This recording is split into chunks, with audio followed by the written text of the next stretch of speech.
Yesterday, I wanted to surprise him by cooking one of his favorite meals, and although I was busy, I took time off work to cook. I even went grocery shopping to get what I needed. Later, as I was setting the table, his mom called. I told him he didn't have to answer, but he did. Like usual, she asked what we were having but acted surprised that I cooked this meal. She then went on to tell him she cooked meal and told him to come over. He said okay, which shocked me. I said, seriously? As he started dressing up getting ready to leave. He told me no offense, but this meal, that his mom cooked, was even more of a favorite than the one I cooked.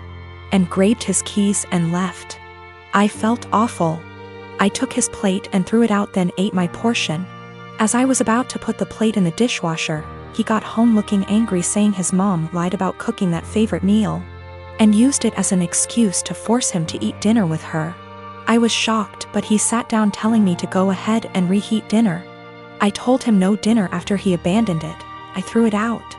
He said what? And I told him he disrespected my time and effort and chose to go eat with his mom instead. He began yelling at me, asking if I really did that, then called me petty and horrible, then went upstairs saying what I did was 100 times worse than what his mom did. I definitely feel like I let my anger and frustration get the best of me, but it really felt unbearable having to live like this for so long. By the way, I'm 26 and he's 28. To make one thing clear, and that's the fact that my husband only does this when it comes to food. He lived with his mom, attended community college, and loved and still loves her food and is used to it. She gave me recipes to make and I try to do that, but he keeps switching homes just to eat what he feels like. I will be sitting down with my husband soon. After he breaks the silence, I'm just giving him the space he said he wanted.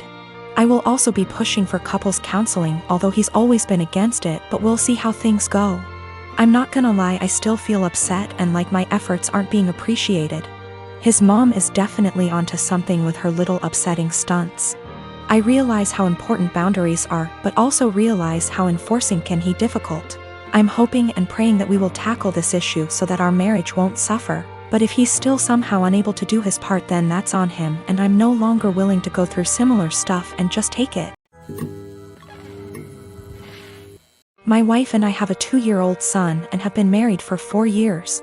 Our anniversary was a month ago and we found a nice, secluded cabin on Airbnb and rented it out for a long weekend getaway. My wife asked her parents if they would be willing to watch our son, and they agreed as long as we dropped him off at their house. That worked for us since it was on our way anyway.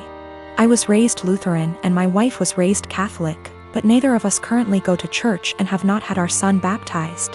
My mother-in-law knows this and hates it. She thinks our son needs to be baptized or he will burn in hell. She's that kind of Catholic. So we go on our trip, and when we pick up our son and ask how the weekend went, mother-in-law says everything went fine and that she has saved my son's soul from the devil. I ask her what she meant and she says she had our son baptized that morning at her church. I tried my best to keep my cool so I didn't scream at mother-in-law in front of my son, but I pretty much grabbed my son and left. On the car ride home, I was fuming and told my wife as calmly as I could that this would be the last time her parents have our son unsupervised. She tried to downplay what her mom had done, but I told her we need to wait until we get home to talk about it because I'm not fighting in front of my kid. When we got home and had a chance to talk about it, things got heated. I told my wife I no longer trust her parents with our son, and that if they did something like this behind our backs, I can't trust them to respect our wishes as parents in the future. I said this was a huge breach of trust and I will forever look at her mom differently. She continued to try to defend her mom, saying that she was only doing what she thought was best for her grandson. She even downplayed it by saying that it's just a little water and a few words and we don't go to church anyway, so what does it matter? I told her that under no circumstances will I allow her parents to watch our son by themselves again. I said that we can still let them see their grandson, but only if we are present. I also said that if she doesn't see what the big deal is with this situation, that maybe we aren't on the same page as parents and maybe we need to see a counselor. She started crying and said that this isn't the kind of decision I get to make on my own, and I'm an asshole for trying to tell her what kind of relationship her parents can have with our son. I told her that I no longer have any trust or respect for her parents and that I don't know if there's anything they can do to repair that. I told her what her parents did was unforgivable in my eyes, and they put themselves in this position to lose privileges with our son. She's been trying to convince me to change my mind for the last month, but I'm not budging. To me, this is a hill I'm willing to die on. My sister and her husband have been struggling with infertility since they got married 12 years ago. They've tried absolutely everything, from medical to spiritual, but unfortunately, nothing works. Now that she's approaching late 30s, they're starting to look into adoption, but it's also been a slow going. Since their financial condition isn't exactly stable from multiple rounds of fertility treatments they went through, I can only imagine the struggle, and I sympathize with her. But the stress this situation is bringing her and her husband honestly puts a strain on our relationship. My husband and I lost our best friends, Mason and his wife, Kate, 2 weeks ago in a horrible car accident. They left behind their son Pete, who isn't even 2 yet. It was so sudden and so heart-wrenching. We're still grieving, which lowers out contact with a lot of people, including my sister and Bil. Our main concern right now is ourselves and Pete, whose custody has come to us because we're both his godparents, actively engaged in Pete's life since his birth. And because Mason and Kate have neither left a will nor have immediate living relatives who can take him in, we've decided to adopt Pete as soon as we can stomach the process. My husband and I never planned on having kids, and even if we did, this is absolutely not the way we want to go about it. The situation is far from ideal, but we're starting the adoption process yesterday, for Pete's safety if nothing else. We broke the news to our extended families and friends, letting them know that my husband and I won't be very available for a little longer because of this. I know my sister and brother-in-law will have something to say about this. I'm prepared for a few heated text messages or voicemails.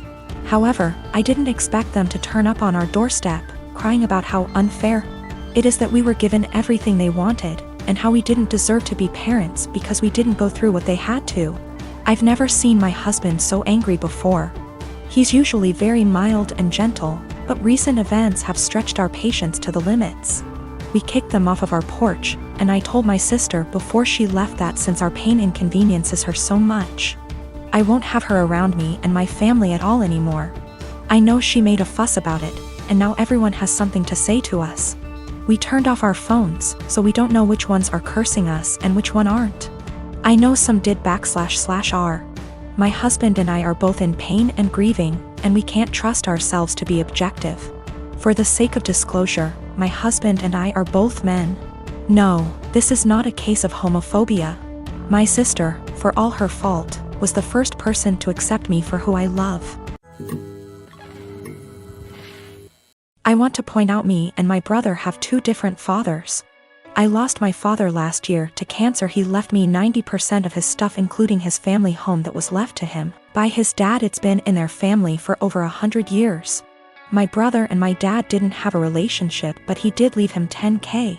My mom was pissed at the will reading, but since she got $10,000 she couldn't do anything about it. For the past year me and her live okay, together. She went on acting like it was her house like before, which I had no problem with till in May my brother and his girlfriend moved in, without even asking me. They're messy, entitled, and rude. I told them in July I want them out by September because they don't pay for anything nor wash a dish. In August they announced they were pregnant and my sil smugly said, "Guess we won't be moving out now." It didn't go down well, but when I told them I wanted them out, my mom and brother basically laughed in my face. Well, the past few months have been hell. They become worse than before, and my mom enables it, then demands me to treat my sil like a princess because she's pregnant. I once had to wait outside McDonald's till they opened to get her a McMuffin. Well, here where I may be the asshole. Because my sil is pregnant, she eats everything she sees, like the cupcakes my friend made me for my birthday. She ate all 6, didn't even get to try them. I can't even make my lunch the night before because when I go to get it, it will be gone. She'll have a smug look on her face while rubbing her belly, then laugh and say, "I couldn't help myself, blame the baby." If I put stuff in my room, my mom will open the door with the spare key. Sil can go through my mini fridge. Well, a week ago I was running late to collage. I didn't have time for my breakfast or to make lunch, and I had to go to work straight after, so all I had that day was a bar of chocolate. When I got home I was starving. I made myself dinner. While it was cooling down I went to use the bathroom. I must have been in there 10 minutes at most. By the time I came out she had 70% of my dinner ate. And I literally lost my shit. Of course she started crying. My mom and brother started screaming at me for making her cry, making excuses, like how she couldn't help it and it was my fault for leaving food around her. Well, I had enough. I told them get out, just like before I got mocked. But here's the thing, back in October my uncle offered me a life-changing amount of money for the house. I called him up crying a few days ago explaining the situation. He said he'd buy the house, but he will evict my mom and brother. They OFC didn't take it too well and I have had to stay with a friend. I've been receiving texts and I'm being tagged in multiple posts on social media. I'm starting to think I'm the bad person now. So for making my mom and brother homeless? If I sell the house to my uncle I will lose 100K, but he's always been good to me. And it's one of those situations where I'd sleep better knowing it's gone to someone in my dad's family. My mom told me because of my age I wouldn't be taken seriously if I tried to evict them. If I evict them and continue to live in the house along with the high financial costs, I don't think they'd ever let me live in peace. My mom has health issues and my sil will have to move in with her parents. They won't allow my brother, so I'd be splitting up a young family. In my mom's words,